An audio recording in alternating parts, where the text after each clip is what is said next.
से पधारे गुरु महाराज के पावन भंडारे के शुभ अवसर पर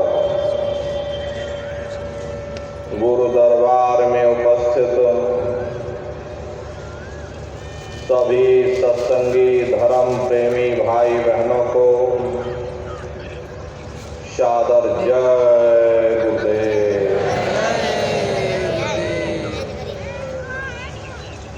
प्रेमी भाई बहनों, जब वह परमात्मा खुद खुदा दुनिया को रोशनी देना चाहता है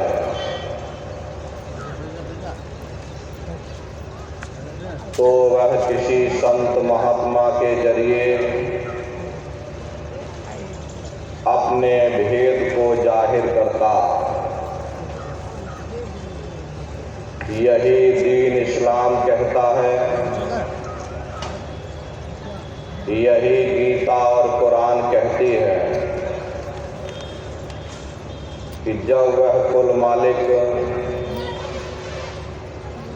किसी भी जीव को तारना चाहता तो वह स्वयं इस धरती पर उपस्थित होता। प्रेमी भाई बहनों, महात्माओं ने अपना पूरा जीवन जीवों को इस भव सागर से पार करने के लिए, इस जेल खाने से निकालने के लिए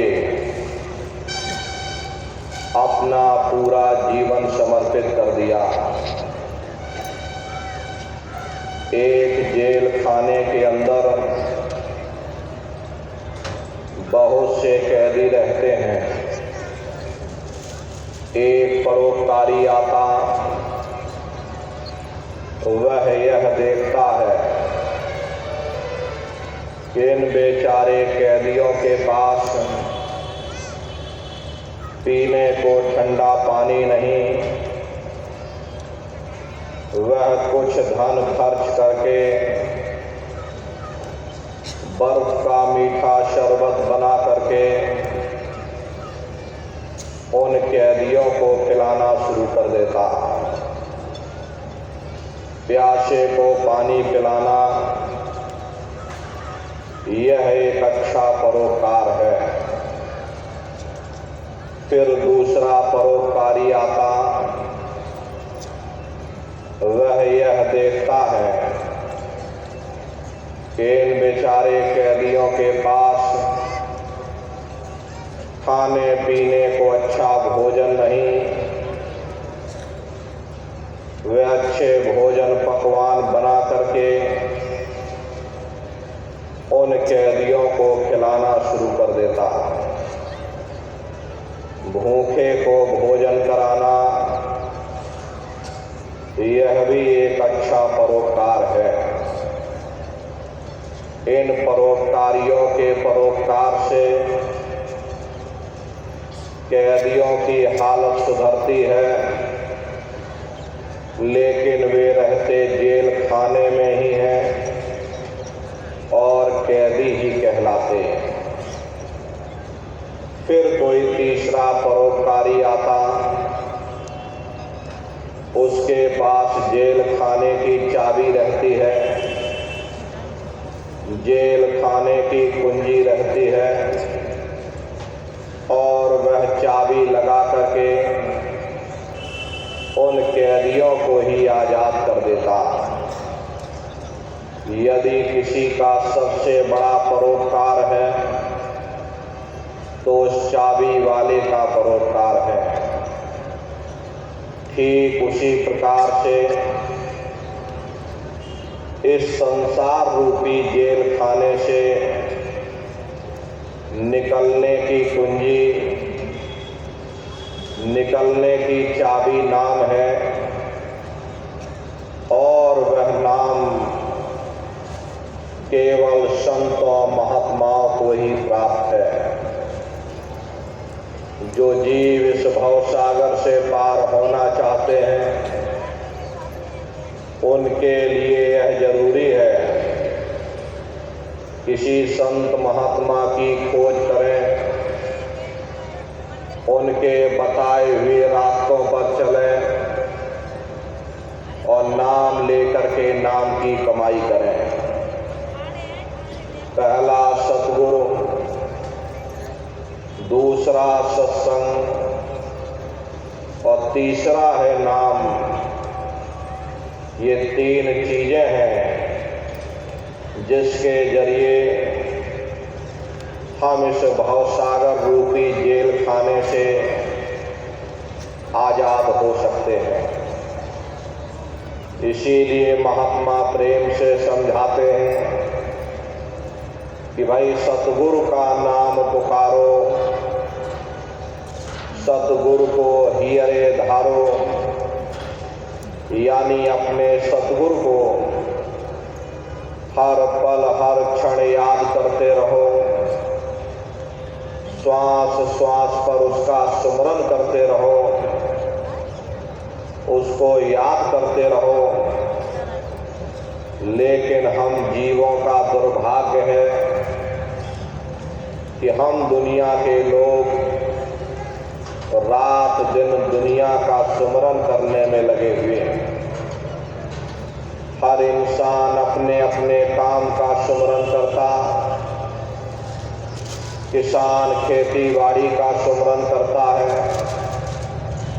तो उसे कल किस खेत में जुताई करनी है, किस खेत में बुआई करनी है। दुकानदार अपनी दुकानदारी का सुमरन करता कि कौन सा सौदा खत्म हो गया, कौन सा सौदा बाजार से लाना है, कितना घाटा और कितना मुनाफा हुआ। इसी तरह सभी लोग अपने अपने काम का सुमरन करते हैं। फिर जिसका हम सुमरन करते हैं उन्हीं की शक्लें हमारी आंखों के सामने आकर खड़ी हो जाती हैं।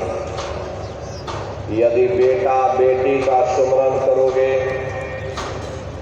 बेटा बेटी की शक्लें आ जाएंगी। खेती बाड़ी का सुमरन करोगे, खेती बाड़ी की शक्लें आ जाएंगी। दुकान दफ्तर का सुमरन करोगे, दुकान दफ्तर की शक्लें आ जाएंगी। इसी को महात्मा ध्यान करना कहते हैं। जिसका भी हम सुमरन करते हैं उसी का हम ध्यान भी करते हैं। फिर जिसका हम सुमरन ध्यान करते हैं उन्हीं के साथ हमारा मोह और प्यार पैदा हो जाता है। जब हम सारी उम्र दुनिया का सुमरन और ध्यान करेंगे तो दुनिया से मोह और प्यार पैदा हो जाएगा। वही मोह और प्यार हमें खींच करके देह के बंधनों की तरफ ले जाएगा। प्रेमी भाई बहनों, पानी मथे हाथ नहीं आया। पानी को मथने से मक्खन कभी हाथ में नहीं आता। ठीक उसी प्रकार से जब हम इस नाशवान जगत में नाशवान जड़ पदार्थों का स्मरण करेंगे, फल स्वरूप हम नाशवान जगत में ही फंसे रहेंगे। हमें उस चीज का स्मरण करना चाहिए, हमें उस चीज का ध्यान करना चाहिए जिसे कभी नाश नहीं होना है, जिसे कभी फना नहीं होना। वह कौन सी चीज है? वह केवल नाम है। इसीलिए महात्मा प्रेम से समझाते हैं, भाई सतगुरु का नाम पुकारो। नाम दो प्रकार के होते, एक वर्णात्मक नाम होता है और दूसरा धुनात्मक नाम होता है। वर्णात्मक नाम वो है जो लिखने, पढ़ने और बोलने में आता, जैसे राम, श्याम, सीताराम, हरे रामा, हरे कृष्णा, ये सभी वर्णात्मक नाम हैं। लेकिन संत महात्मा उस धुनात्मक नाम की महिमा गाते हैं जो न लिखने में आता है, न जबान से बोलने में आता। जब आप उस धुनात्मक नाम की कमाई करोगे तो सबसे पहले आपके हाथ पैर शून्य हो जाएंगे।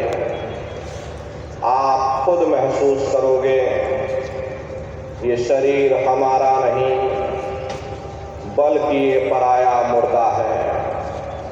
प्रेमी भाई बहनों, आप शरीर नहीं हो, ना ही सतगुरु शरीर है। ये स्थूल शरीर तो नाशवान है, इसकी हद आंखों के नीचे नीचे तक सीमित है। जब आप नाम की कमाई के द्वारा आंखों के ऊपर आ जाओगे, ये स्थूल शरीर आपका यही छूट जाएगा। फिर आपको बड़ा ही सुंदर सूक्ष्म शरीर प्राप्त होगा, जिसको पा करके ये जीवात्माएं कहीं भी आ जा सकती हैं। यदि आपको यहाँ से बंबई जाना है, इस स्थूल शरीर में पहले आप टिकट खरीदोगे, रेलगाड़ी पर चढ़ोगे, 24 घंटे में आप बंबई पहुंचोगे। लेकिन सूक्ष्म शरीर में आप पलक झपकते ही बंबई घूम करके वापस आ सकते। तन मन धन गुरु को सौंपिए।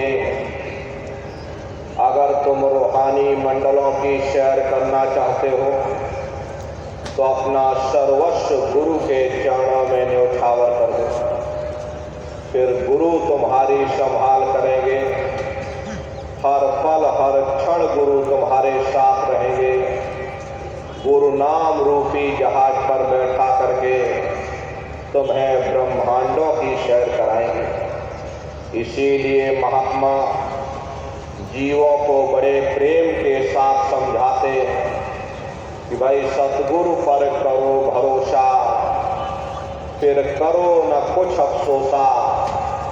बगैर भरोसे और विश्वास के एक कदम चलना भी मुश्किल पड़ जाता है।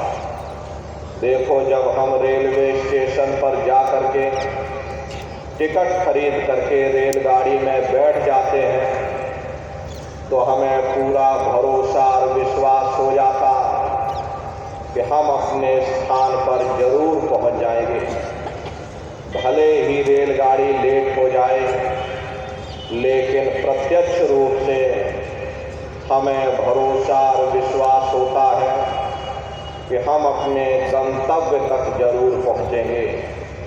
ठीक उसी प्रकार से जब सतगुरु ने हमें नाम दे दिया, धौरधाम जाने की टिकट दे दी, तो एक न एक दिन हम अपने देश जरूर पहुंचेंगे।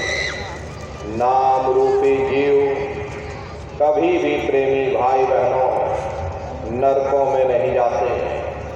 ना ही महात्मा ऐसे जीवों को छोड़ते। वैसे महात्मा हर पल हर क्षण अपने जीवों की संभाल करते रहते। लेकिन प्रत्यक्ष रूप से हमें भरोसा तब होता है जब हम अपने अंदर जा करके अपने सतगुरु के नूरी स्वरूप का दर्शन कर लेते। उससे पहले कोई कह दे कि नहीं महात्मा जी ठीक नहीं थे, तो आपका भरोसा टूट जाएगा। फिर कोई कह दे कि नहीं महात्मा जी बिल्कुल सच्चे और पक्के हैं, तो आपका भरोसा फिर कायम हो जाएगा। लेकिन जब आप अपने अंदर जा करके अपने सतगुरु के नूरी स्वरूप का दर्शन कर लोगे, उनकी हस्ती और शक्ति को पहचान लोगे, फिर चाहे सारी दुनिया एक होकर के सतगुरु को बुरा भला कहे, आपका भरोसा नहीं टूटेगा, आपका विश्वास नहीं टूटेगा। इसीलिए महात्मा प्रेम से समझाते हैं कि शिष्य तुम्हारा धर्म है, तुम सतगुरु की मौज में रहना सीखो, उनकी रजा में रहना सीखो, उनके हुक्म पर चलना सीखो, फिर चाहे कैसा भी हुक्म हो। अगर सतगुरु कोई हुक्म देता है उसके लिए वह जिम्मेदार होगा। संत महात्मा फकीर कभी किसी को नाजायज हुक्म नहीं देते। देखिए, गुरु नानक देव जी महाराज ने मुर्दा खाने का हुक्म दिया। एक गुरु अंगद देव जी निकले जिन्होंने ये कहा कि हुजूर मैं सिर की तरफ से खाऊं या पैर की तरफ से खाऊं। हालांकि वो हलवा था, उन्हें तो परीक्षा लेनी थी, लेकिन परीक्षा के समय में देखो एक ही चेला निकला, बाकी सब चेले चपाटे भाग गए।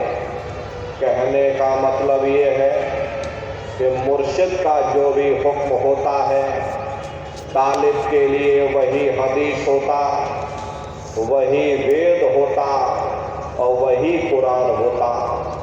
महात्मा कहते हैं कि तू कर उन चरणन होशे, सतगुरु से मत कर रोशे।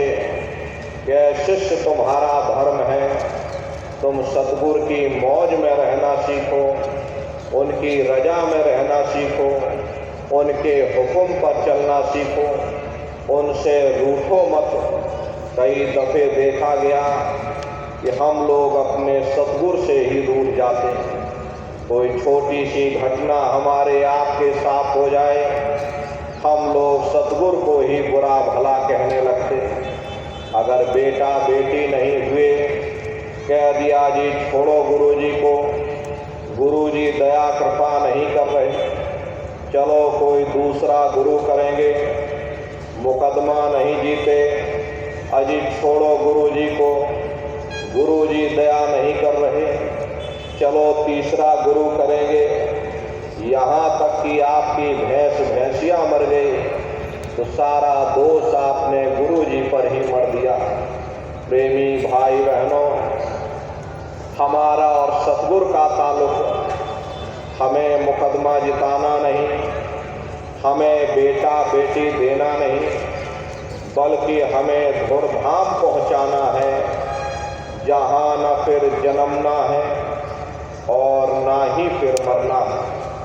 इसीलिए महात्मा कहते हैं कि शिष्य तुम्हारा धर्म है, तुम सतगुरु की मौज में रहना सीखो, सतगुरु की रजा में रहना सीखो, सतगुरु के हुक्म पर चलना सीखो। क्योंकि सतगुरु बेगरज होते, वे हमसे कोई इनाम नहीं मांगते, वे निस्वार्थ भाव से हमारी आपकी सेवा करते। सतगुरु वो आईना है, आईने को कोई दुख नहीं होता, चाहे कोई देखे या चाहे कोई ना देखे। आईना देखने वाले को जरूर दुख सुख की अनुभूति होती है। अगर हंसता हुआ देखेगा तो हंसता नजर आएगा, और अगर रोता हुआ ही देखेगा तो रोता नजर आएगा। जिसके जैसे भाव होंगे उसको वैसा ही दिखाई पड़ेगा।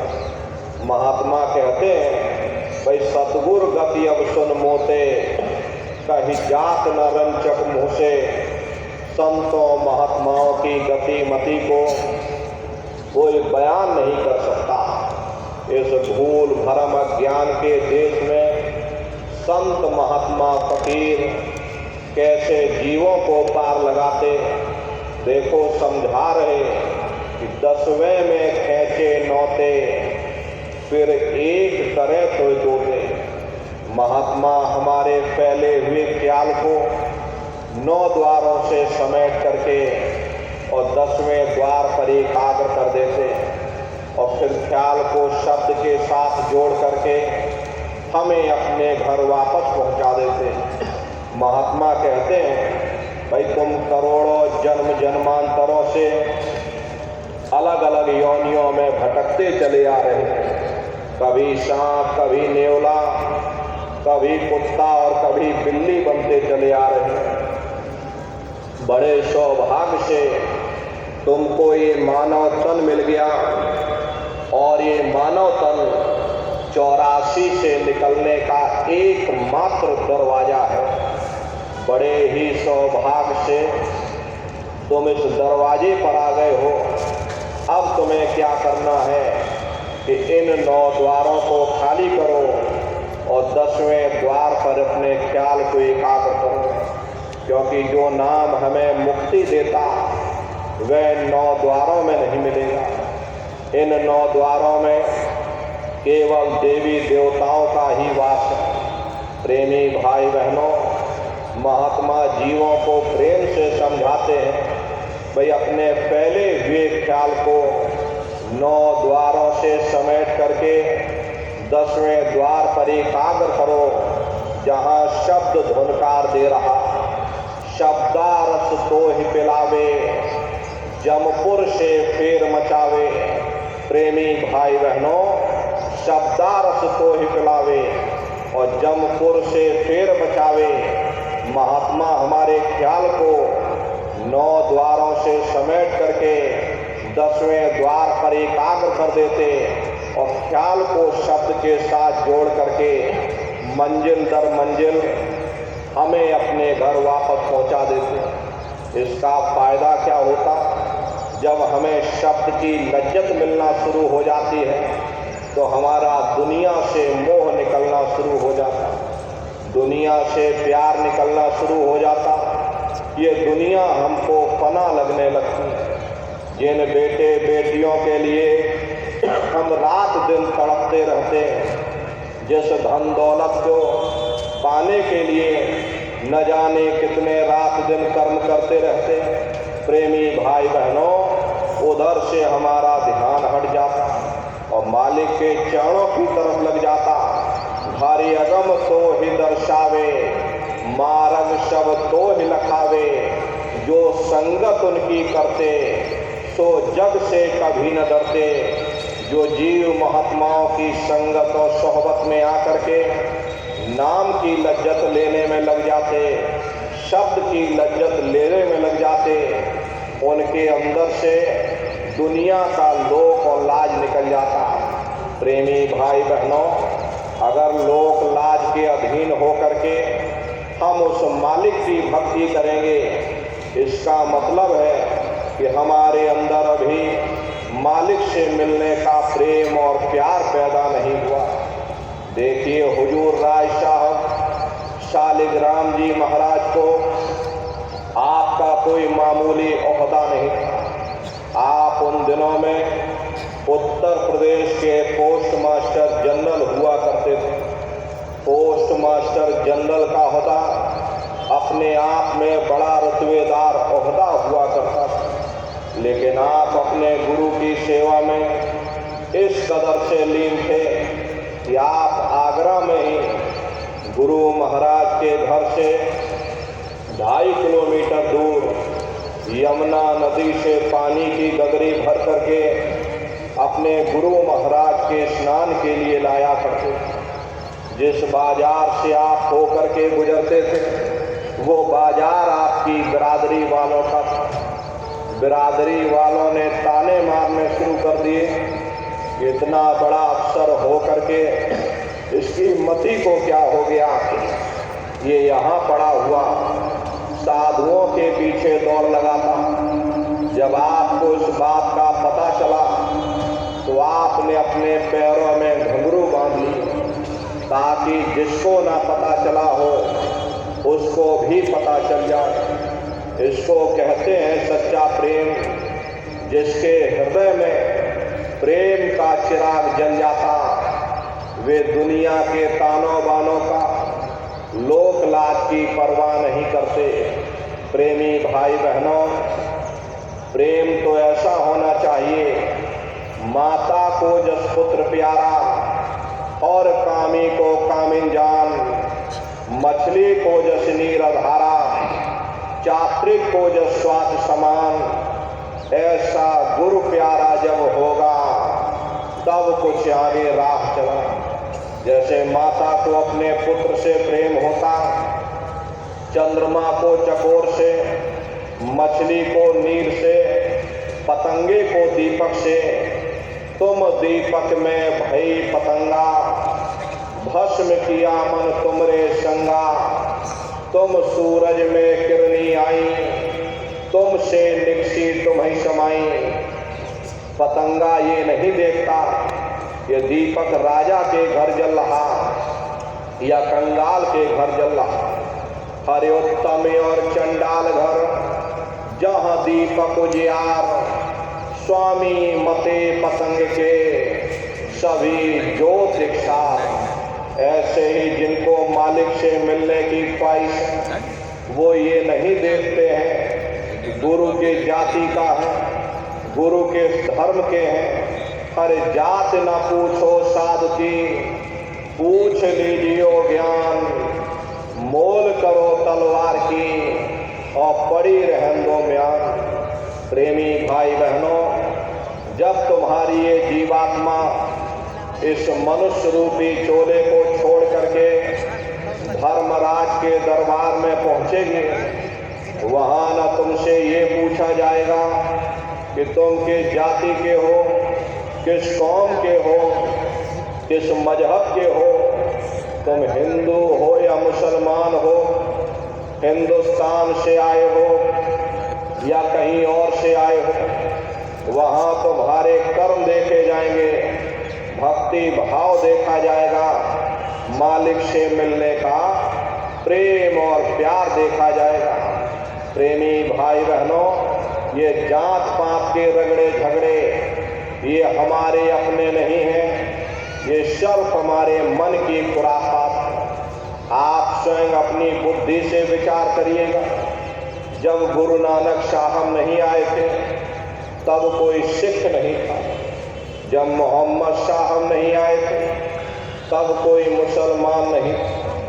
जब ईसा मसीह साहब नहीं आए थे, तब कोई ईसाई नहीं था।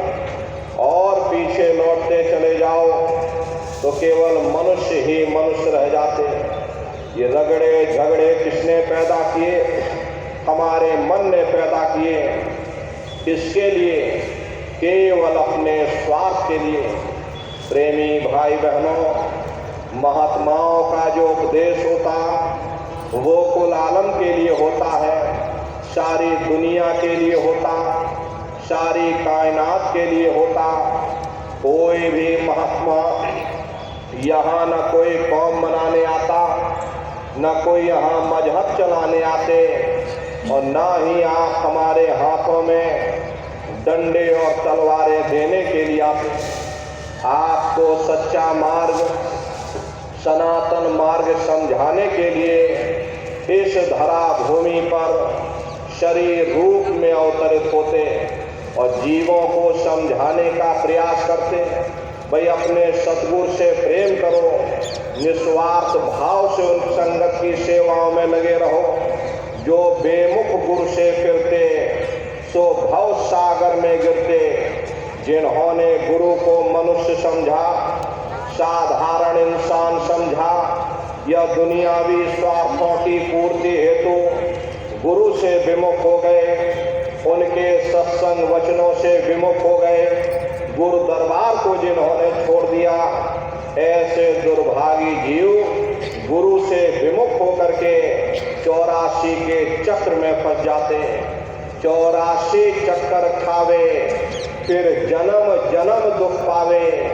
ऐसे दुर्भागी जीव 84 लाख योनियों में भटकते रहते, जन्म मरण की असहनी वेदना को सहते रहते। इसीलिए महात्मा कहते हैं, भाई तुम सोचो अपने मन में, कोई ना ही गुरु सम जग में।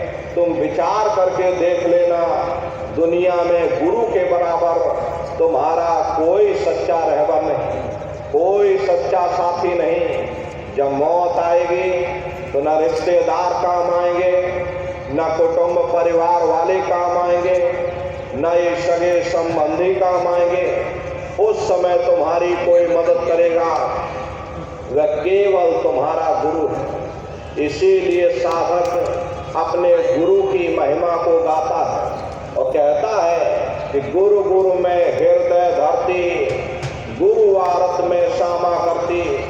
जितने भी महात्मा हुए, जितने भी साधक हुए, जितने भी संत हुए, सभी अपने गुरु की महिमा, गुरु का गुणगान करते चले आए कि गुरु मेरे पूर्ण पुरुष विधाता, नित चरणन पर मन मेरा राता। प्रेमी भाई बहनों, इसमें कोई शक संदेह नहीं कि वो परमात्मा घट घट में विराजमान है, लेकिन उसके होते हुए भी तुमने करोड़ों जन्म ठोकरें खाई।